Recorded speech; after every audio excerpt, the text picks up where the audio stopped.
こんにちは、ますみです。本日は ChatGPT の iOS アプリの使い方を解説します。この動画を見ることで、あまり IT に詳しくない方でも iOS アプリのインストールから使い方まで知ることができます。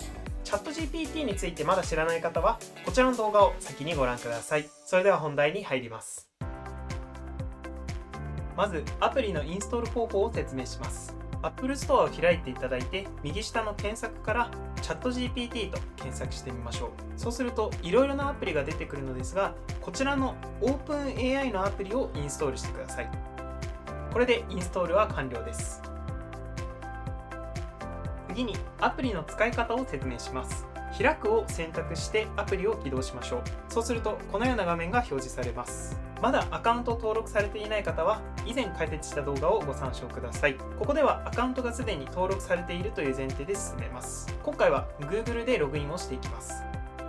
このような画面が表示されたらメールアドレスを入力して次の画面でパスワードなどを入力していきます。認証が完了すると次のようなページが表示されます。このページでは次の3点に関して注意をしています。1つ目はチャット GPT が不正確な回答をする可能性があるということです。2つ目は個人情報などのセンシティブな情報は入力しないでくださいということ。3点目に関してはデフォルトの設定ではチャット GPT の AI の学習に使われてしまうため、使用したくない場合はその設定をする必要があります。ここではコンティニューをして次に進みます。それでは実際にアプリの使い方を説明していきます。まずはじめにエンジニアとは何か教えてと試しに打ってみましょう。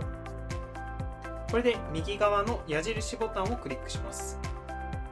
そうするとこのように回答が生成されます。 iOS のアプリには音声認識機能もついています。右下の音声アイコンをクリックしていただき、音声を読み上げることで入力することができます。試しにもう一度音声アイコンをクリックしていただき、次のように音声入力してみましょう。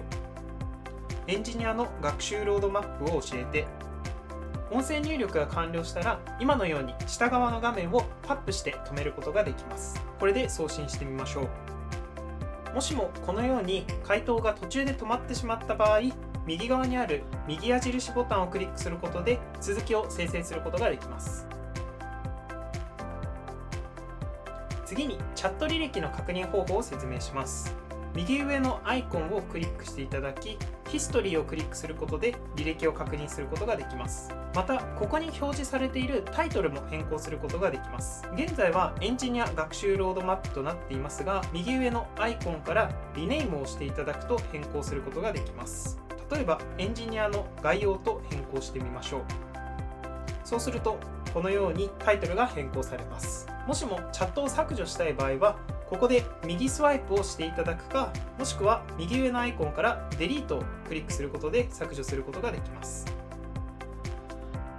次にモデルの説明をさせていただきます。現在の iOS アプリでは GPT3.5 と GPT4 が用意されています。それぞれ説明文を読み上げさせていただくと、 GPT3.5 の方は全てのユーザーに対して利用可能でスピードを重視しています。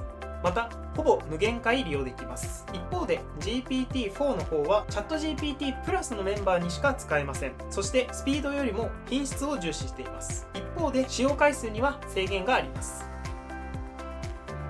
最後にアプリの設定を説明します。右上のアイコンをクリックしていただき、セッティングスをクリックするとこのような画面が表示されます。上から3番目のデータコントロールズをクリックすると次のような画面になります。ここではチャットの履歴を OpenAI のモデルの学習に使っても良いかということが選択できます。デフォルトでは使用されてしまいますが、もしも使用されたくない場合はここをオフにすることで学習に利用されなくなります。この状態でチャットに戻っていただくと次のような画面になります。試しに再度エンジニアとは何か教えてと質問してみましょう。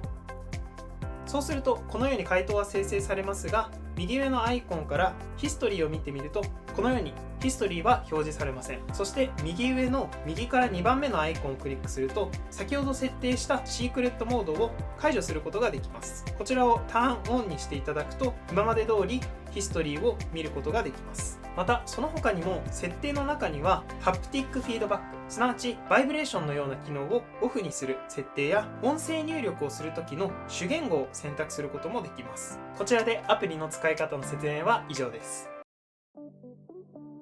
以上、本日は ChatGPT の iOS アプリの使い方を解説しました。もっと学びたいという方は、この動画以外にも様々な教材を YouTube と公式 LINE で発信しているため、ぜひチャンネル登録、友達追加お願いします。ではまた。